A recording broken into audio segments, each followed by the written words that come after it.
Brody Ma'am Samson or Lobby BS Criminology. CA200 Section F Module 2 Lesson 2 The History, Philosophy, and Objective of Imprisonment and the Development of Prison. Sing Sing Prison, Auburn System, Pennsylvania System. 5 Development of Prisoners, Forms of Punishment, Age of Enlightenment, Personalities behind Correctional Institution. Cesar Marquez of Baccaria, Bonicia, Cesar Lambruso, William Duck, Conquicor, Enrico Ferri, and Clifford Shaw. Discussion. So, what is Sing Sing Prison? Sing Sing Prison, in Paul Sing Sing Correctional Facility, maximum security prison located in Ossining, New York, in use since 1826. It is one of the oldest penal institutions in the United States.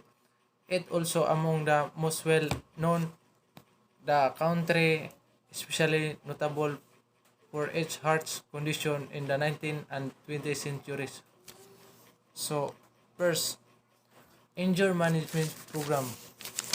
Injury Management Program, these are the specific kind of talking treatment for people who struggle with injury issue. They often involve working in group but may involve one-to-one sessions. Educational vocational programs. For example, a high school student wanting to be a nurse cannot just start drawing blood and doing a nurse job if they have no prior experience of training. A vocational school provides a training environment for students to giving those special skills. Significance regarding their policing system United States. Policing is one of the most important of the function undertaken by the every sovereign government. For the state machinery, police is an in- inevitable organ which would ensure maintenance of law and order and also first link in the criminal justice system.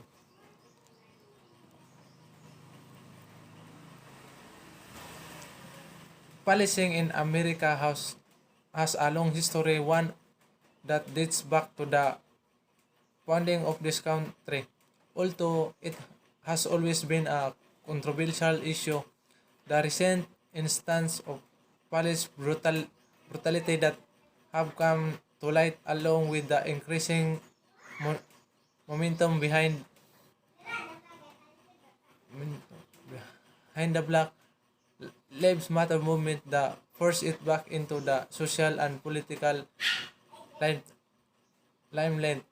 The difference in beliefs are influenced by popular political outlets and political activism on both sides of the spectrum. However, when examining history and facts around the creation and implementation of the policing system in the US, it is clear that policing also shares a racialized history. So, America, policing in the United States is conducted by around 18,000 federal, state, local, and city department, all with their own rules, and city department all with their own rules. Every state and its own nom- nomenclature for agencies and their powers, responsibilities, and founding vary from state to state.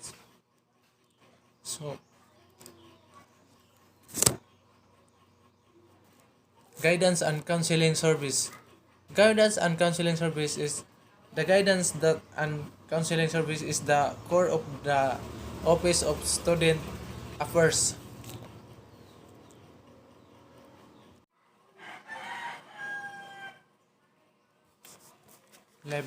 Library and law library service. A law library is a special library used by law students, lawyer, judges, and their law clerks, historians, and other scholars of legal history in order to research the law. Rec- Recreational programs. Recreational programs, example of a recreational programs activities are activity are walking, swimming, meditation, rounding, playing games. Six of Winter Treatment Program is a comprehensive program of counseling the treatment offered by the Department of Correction and Community Supervision for convicted sex offenders and others incarcerated individuals. The department identifies as likely to benefit from sex offender counseling.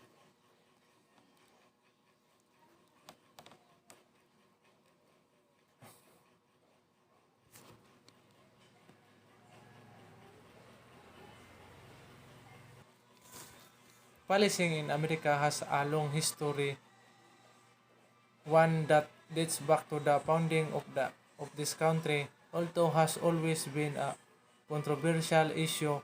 The recent instance of police brutality that have come to light, along with the increasing momentum, momentum behind the Black Lives Matter movements, have forced it back into the social and political limelight. The different in beliefs are influenced by popular political outlets and political activities on both sides of the spectrum. However, when examining the history and the facts surrounding the creation and implementation of the policing system in the US, it is clear that policing also shares a racially based history. So, Sing Sing in Pulse, Sing Sing in Pulse Sing Sing Correctional Facility Maximum Security Prison located on Ossining, New York, in use since 1826. It is one of the oldest penal institutions that United States. It is also among the most well-known in the country, especially notable for its heart's condition in the 19th and 20th century. So, correctional facilities include prison and jails. Prisons are state or federal housing facilities that confine convicted felons with sentences typically longer than a year.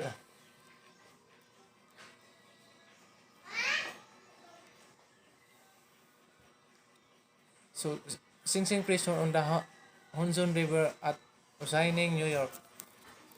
Originally as Mount Pleasant Prison, it was constructed in the village of Sing Sing on the east bank Hudson River. Hudson River, the name Ossining was derived from the Native American name Saint, meaning place or stone upon stone.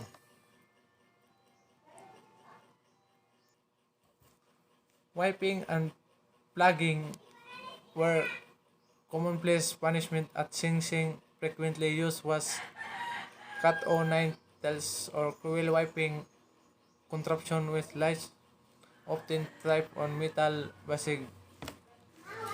So plugging, also called wiping or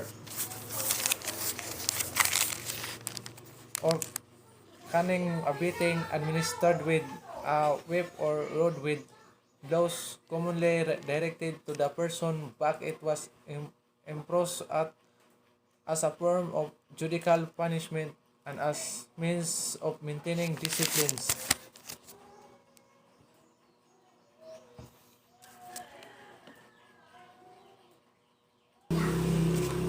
Obsorn Thomas Mott.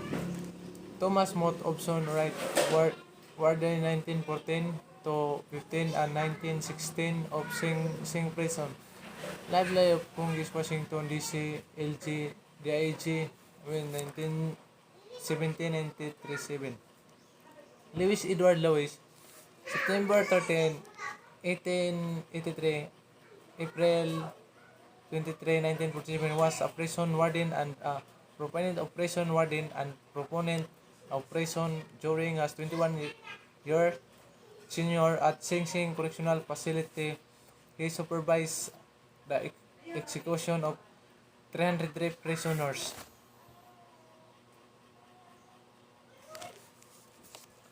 Sing Sing Prison Cell. A cell at Sing Sing Prison, Ossining, New York, 1910 to 15. Sing Sing Prison Cell. The original building was 476 feet long 44 feet wide and 4 tiers high with a capacity of 800 cells all built of Sing Sing marble. Um, Sing Sing marble. Each cell was 7 feet deep, 3 feet 3 inches wide and 6 feet and 7 inches high. On November 26, 1828, the incarcerated occupied the cell for the first times.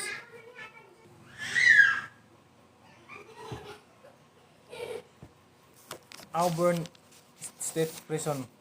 Auburn State Prison located in Auburn, New York, opened in 1816. It established a disciplinary and administrative system based on silence, corporal punishment, and congregate group labor in architecture and routine. Auburn became the model for prison throughout the United States. So, the urban system was designed to prevent the corruption of one prisoner by another. The goal was totally isolate each prisoner while forcing him to work for the prison profit. Auburn originally used concrete cells, but in 1821, Warden William Brittain borrowed the concept of solitary cells from the so-called Pennsylvania system. So, solitary cells means confinement is a form of imprisonment distinguished by living in single cells with little or no meaningful contact with other inmates. Strict measure to control contraband and the use of additional security measure and equipment.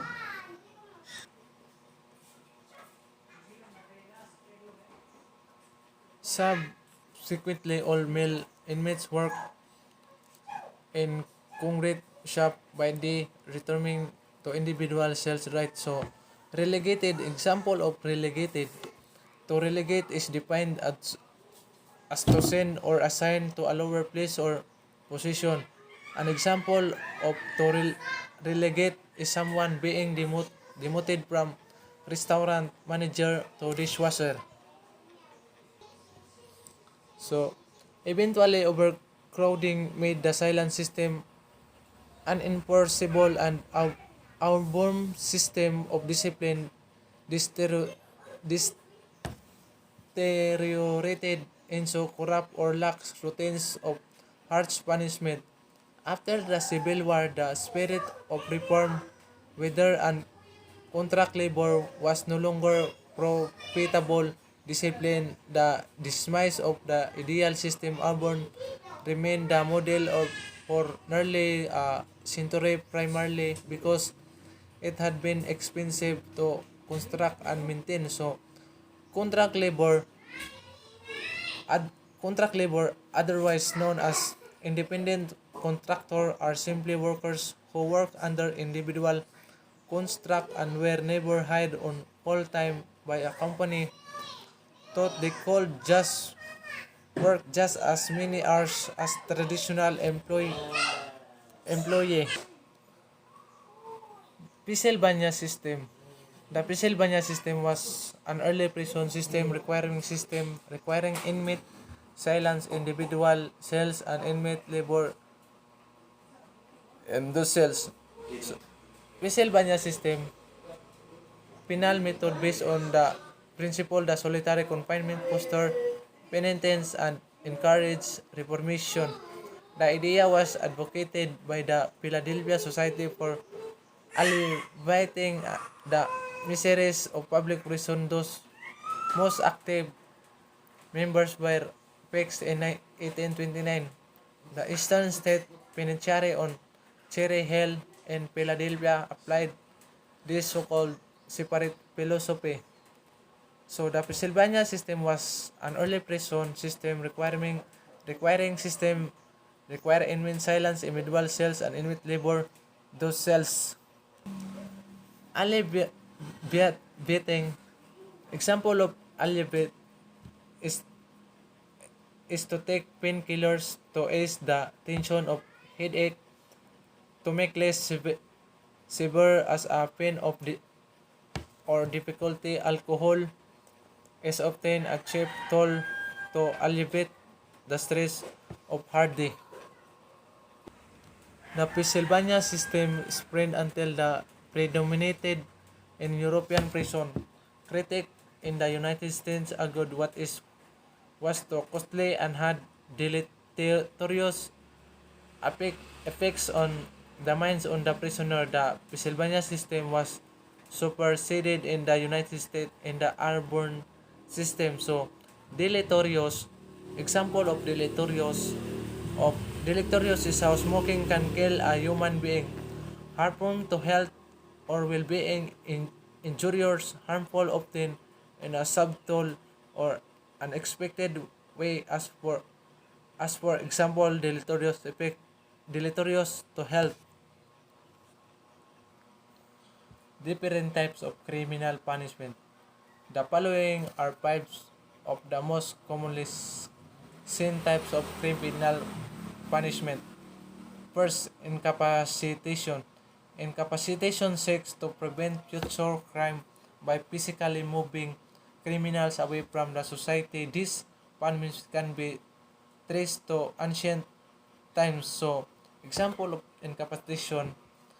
Incapacitation prevent future crime by removing the defendant from society. Example of incapacitation are incarceration, house arrest, or execution pursuant to the death penalty. So the second is deterrence. The goal of deterrence is to persuade citizens and possible offenders or re-offenders to conform of the rules of law made and law explained. Our types of deterrence are generally recognized. So for example, if there is an increase in the number of state troopers patrolling highway on a holiday weekend, some drivers may reduce their speed in order to avoid receiving a ticket.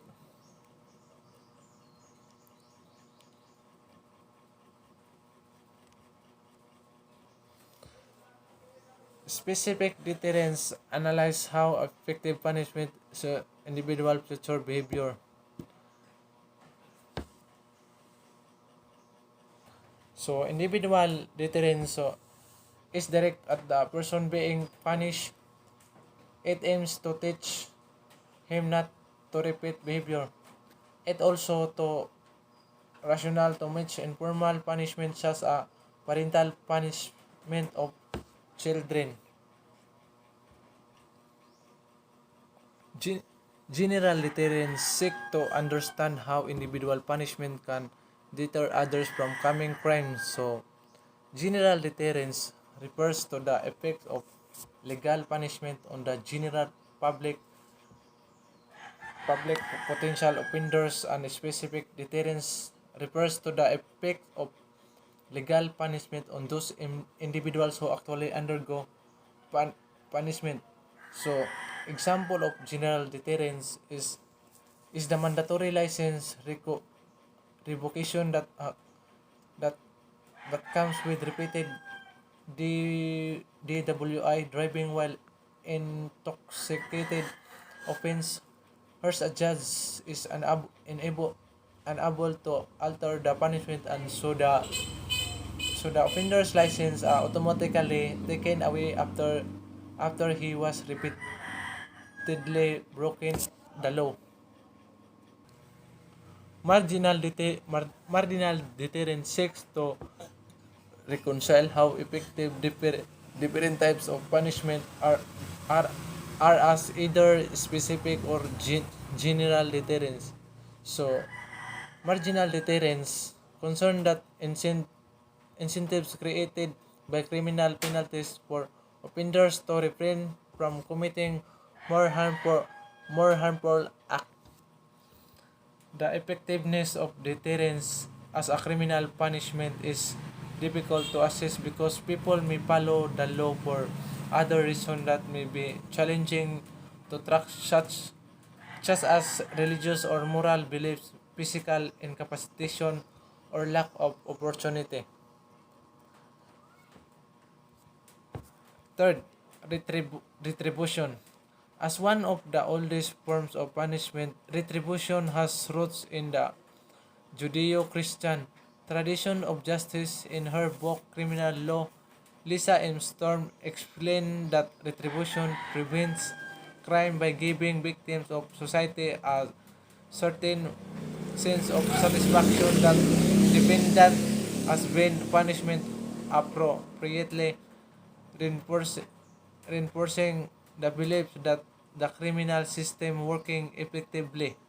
So, retribution is defined something done get back at someone or the act punishing someone for the action. An example of retribution is when someone gets the death penalty for committing murder. 5. Restoration. A radically different approach to criminal punishment. The goal of restoration is for the offenders to make direct amends to both the victim and the community in which the crime was committed, although a relatively new practice in modern times. That concept of restorative justice can be found in the early legal systems of Western Europe, ancient Hebrew justice, and pre-colonial African society. During the process of restoration, victims initiate a process in which both they and offender meet to share feelings and concern. The dialogue offers victims the opportunity to be heard and the offender to make amends to receive forgiveness. Restorative justice is often used in crimes involving youth offenders. So, restoration is the act of repairing, of renewing something. And an example of restoration is fixing an old house to its original state. An example of restoration is giving someone their job back. An example of restoration, rebuilding a set of bones represent din- dinosaur. Caesar Caesar Baccaria and Paul Cesar Bonsana Marchas Marquez in Beccaria, born March 15, 1738. So, si Cesar Beccaria was a criminologist and economist in the early 1760s. Beccaria helped from a society called the Academy for First, dedicated to economic, political, and administrative reform.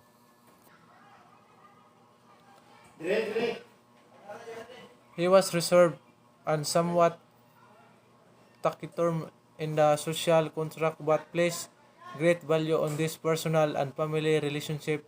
At the age of 8, he was sent to the Jesuit school in Parma.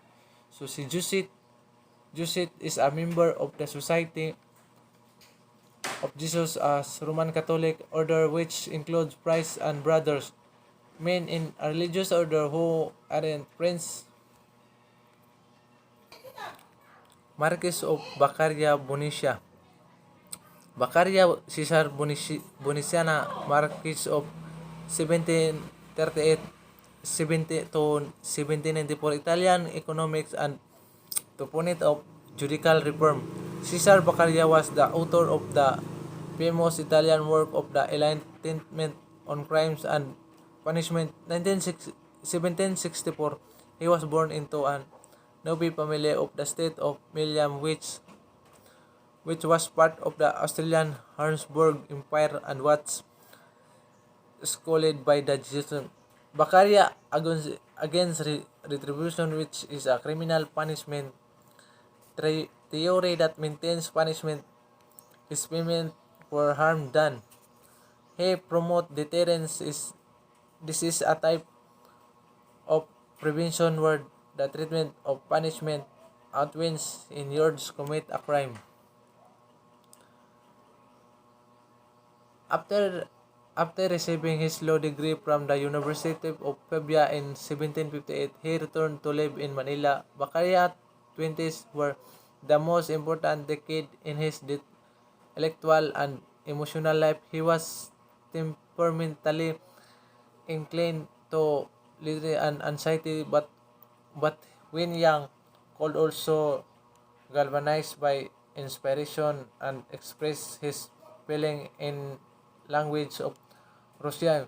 He married his first wife in 1761 against strong resistance from the family and wrote on crime and punishment in 1763 when was 25. His friendship with Pietro Bere 1728 1797 and other ardent young Milanese reformers did not however outlast the 1760s, for in their eyes and seemed to lose all of this vitality and to settle into an odd and routine private life which nevertheless allowed him to hold his melancholy at bay. Personalities behind correctional institution. So, Bakaya himself did discovery of enlightenment to 1761 when he began to read the work of the French and Scottish philosophies and discuss with them circle of young friends led by Pietro Bere. Cesar Lombroso, described as the father of modern criminology, Cesar Lombroso theory of the born criminal dominate thinking about criminal behavior in the late 19th and early 20th century. Lombroso became as the father of modern criminology. He was one of the first to study crime and criminals scientifically. Lombroso theory was born criminal dominated thinking about criminal behavior in the late 19th and early 20th century. So, Cesare Lambrusco was the founder of the Italian school of positivist criminology, which argued that a criminal mind as inherited and could be identified by physical feature and defects. Lombroso, while not aware to Gregor Johann Mendes' work on heredity, was inspired by Franz Joseph Gall's phrenological theories. November 6, 1835, October 19, 1909 was the founder of the Italian School of Positivist Criminology. He rejected the established classical school which held that crime was a characteristic trait of human nature, that rational choice were foundation of behavior. Lombroso, using a scientific approach and concept drawn from the physiognomy, early eugenic Pinchetiary and social Darwinism, argued that criminality was inherited was a born criminal code that identified by physical defects which confirmed as criminal as average or atavistic,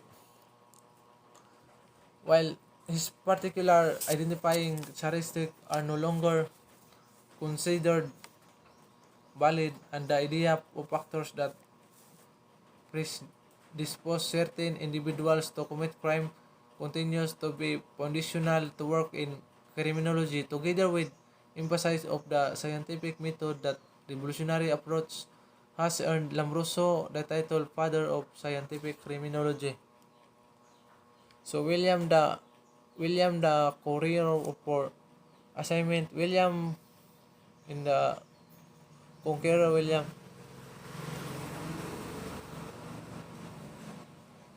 Enrico Pere. Pere was born of Lombardy in 1856 and worked first as a lecturer and later as professor of criminal law, having spent time as a student of Cesar Lombroso. While Lombroso researched anthropological criminology, Pere focused more on social and economic influence on the criminal crimes rate. Enrico Pere research led to him postulating theories calling for crime prevention methods to be the mainstay of law enforcement as opposed to punishment of criminal under crimes had taken place. So, what is anthropological criminology? So, anthropological anthropological criminology is can assist the age six and the and unique picture of a descendant and invaluable in documenting trauma to the body, how long corpse has been decomposing. Pere at Pere resorts to him postulating theories calling for crime prevention methods to be the mainstay of law enforcement as opposed to punishment to criminal after their crimes had taken place. He became founder of the positivist school and he researched psychological and social social positivism as opposed to the biological positivism of Lombroso. So, positivist school, the positivist school of criminology use scientific techniques to study crime and criminal and focus on what factors compel offenders to commit crimes. The positivist school comprised many types of theories of crimes including biological, psychological, sociological, and critical sociological. Early prison. Mamertine prison, early Roman place of confinement which is built under the main sewer of Rome in 64 BC.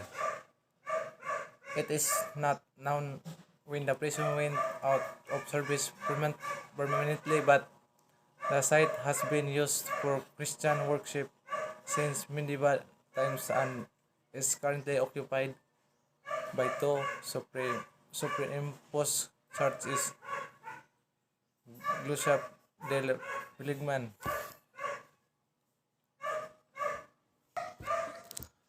Bridewell Workhouse, built in 1575 in London for the employment and housing of English prisoners. In 1553, it was given to the city of London and it became both a hospital for vagrants and homeless children and place of incarceration for petty criminals who were punished with whipping and hard labor. The prison was brought under state control in 1833 and finally closed in 1855. Walnut Street Jail, first American penitentiary. The Walnut Street Prison was a pioneering effort in prison reform, originally built as a conventional jail just before the American Revolution.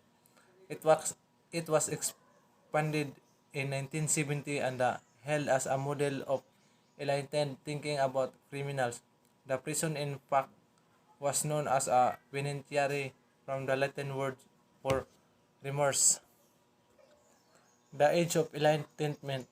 18th century is a century of change, the period of recognizing human dignity. Pioneers. William Penn, 1614 to 1718, first leader to prescribe imprisonment as correctional treatment for major offenders, responsible for the abolition of death penalty and torture as form of punishment. The Age of Enlightenment, it was taught during the Enlightenment and human reasoning could discover truth about the world, religion, and politics and could be used to improve the lives of humankind, skepticism about received wisdom was another important idea. Everything was to subjected to testing and rational analysis.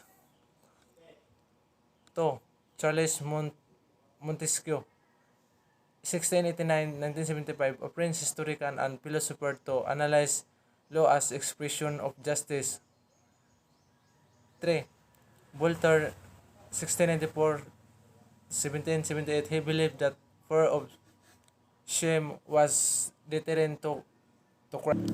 Voltaire was a proponent of personal liberty and freedom of speech, making the famous statement, I disagree with the you say, but I will defend to the death your right to say. For Voltaire, rational human being, for the most part, were capable of thinking for themselves and therefore did not need. Cesar Bonisana, March de Vicaria, 1937-1794, presented by Humanistic Goal of Law. Jeremy Bentham, 1746-1832, the greatest leader in the reform of English criminal law. He believed that whatever punishment designed to negate whatever pleasure or gain the criminal derives from crime, the crime rate would go down. The one who devised the ultimate panoptical prison. Jeremy Bentham was a philosopher, economist, jurist, and legal reformer and the founder of modern utilitarianism in ethical theory, holding the action are morally right if they tend to promote happiness to pleasure, and morally wrong if they tend to promote unhappiness or pain among all those affected by them. John Howard, 1726 to 1790, Sheriff of Bedfordshire in 1773, who devoted his life as fortune to prison reform. The organization of volunteers provide practical help to ex-prisoners with housing, clothing, and employment. In 1931, Reverend J. Dinage Hoven reformed a group British Columbia under the name the John Howard Society. The society aided prisoners and ex-convicts in rehabilitation and interrogation. Two rival prison system. The urban prison system, congregate system where prisoners are confined in their own cells during the night and congregate work in shop during the day. The Pennsylvania prison system, solitary system where prisoners are confined in single cells and day and night. In both prison systems, complete silence was being enforced. Penalty, defined as the suffering inflicted by the state against an offending member for the transgression of law. An example of penalty is having to attend traffic school for a getting speeding ticket. What is a district jail? District jail is a consolidation of all inmates into or four municipal jails. Thus, inmate population is less than 10 monthly, provided it will be located near a metropolitan trial court or regional trial court. The purpose of is to maximize the manpower and other logistical requirements. A district jail, a cluster of small jail, each having a monthly average population of 10 or less inmates and is located the vicinity of the court. Republic Act 9344, Juvenile Justice and Welfare Act of 2006. Under the law, children 15 years old and below would be exempted from criminal liability, while The youth offenders aged 15 to 18 years old could only be criminally charged if they committed the crime with discernment. Republic Act 9344 is an act establishing a comprehensive juvenile justice and welfare system, creating the Juvenile Justice and Welfare Council under the Department of Justice, appropriating fines therefore and for other purposes. Two types general classes of inmates are: first, prisoner. Inmate is convicted by final judgment. Second, detained inmate who is undergoing investigation, trial, or awaiting trial sentencing. Example of prisoner: he was captured by rebel force and kept as their prisoner for several months before they set him free. Families were held prisoner for 4 days. Detained. Example of detained is someone who is held prisoner by a government because of his or her political views or activities. Activists called for the release of more than 100 political detainees. Insular prisoner, one who is sentenced to a prison term of 3 years and 1 day to death. Provincial prisoner, one who is sentenced to a prison term of 6 months and 1 day to 3 years. City prisoners, one who is sentenced to prison term of 1 day to 3 years. Municipal prisoner, one who is sentenced prison term of 1 day and 6 months. This is example of prisoner. Capital punishment. Capital punishment describes the execution of any individual who has been found guilty of certain major crimes. The terms from the Latin word capitals meaning regarding the head and originally referred to a beheading, while beheading for many years involved a sharp axis or sword. The Gilson on Aglinmore Humans method replaced from in 1792.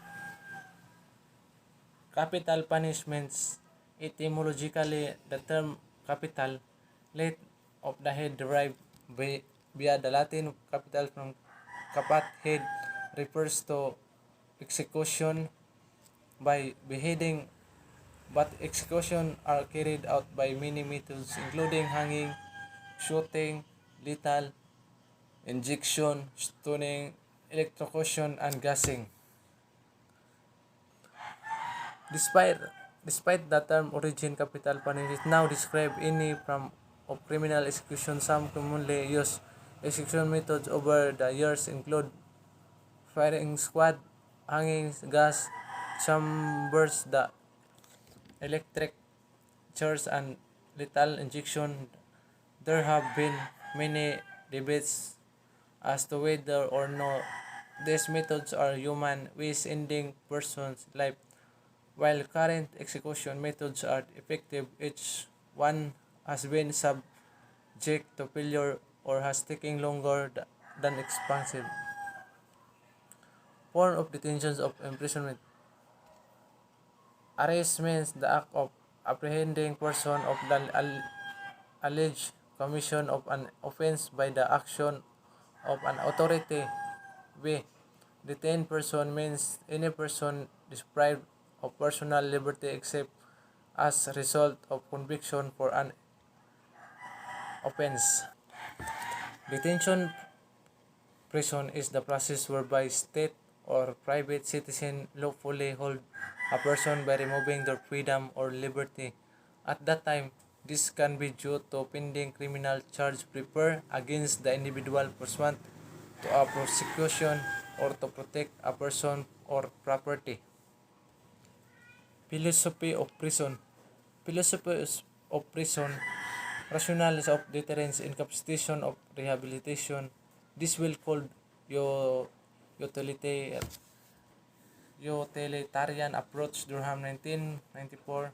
The first philosophical approach or rationale is that punishment strictly defined is not evil. Retribution is a term that means balancing a wrong through punishment. Types of imprisonment. Prisons are designed to house people who have broken the law and to remove them from the society.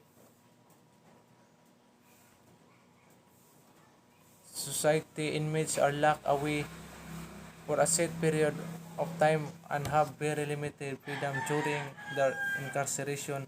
While every person serves the same basic purpose, there are many different types of prison.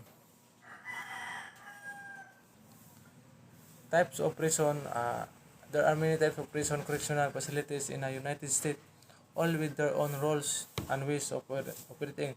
First, minimum security. Second, low security.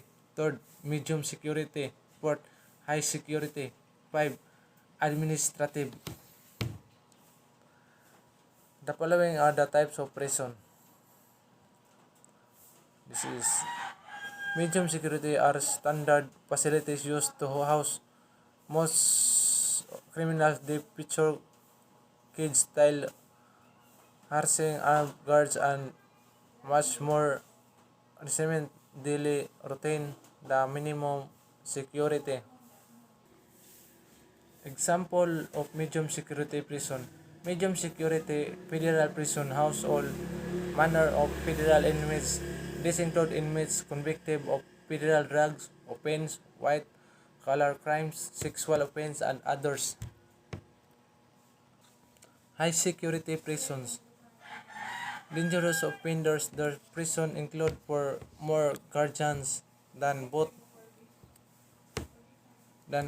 minimum and medium security and very little freedom. Each person confined to such prison is considered to be a high risk.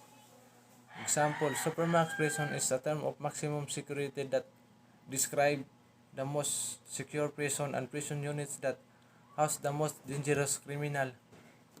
There is only one federal maximum security prison in the US, the United States Penitentiary Administrative Maximum Facility, ADX, located in Florence, Colorado. Cesar Vicaria.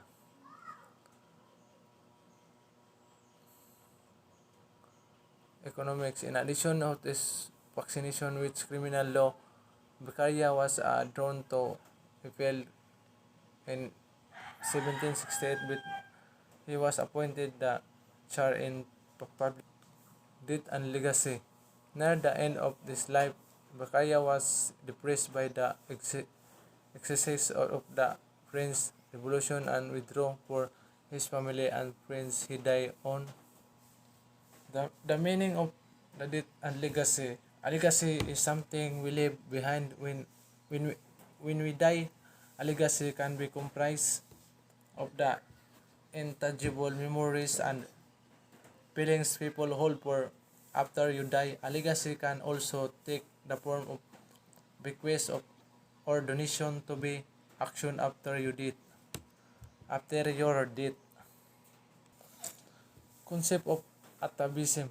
Lombroso generally theory suggests the criminal are distinguished from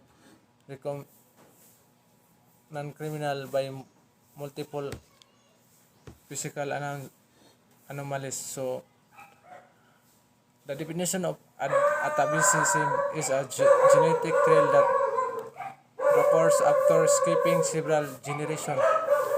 Is a person has blue eyes like her great grandmother, but her grandmother and great grandmother have brown eyes, then having blue eyes, as in an example of atavism.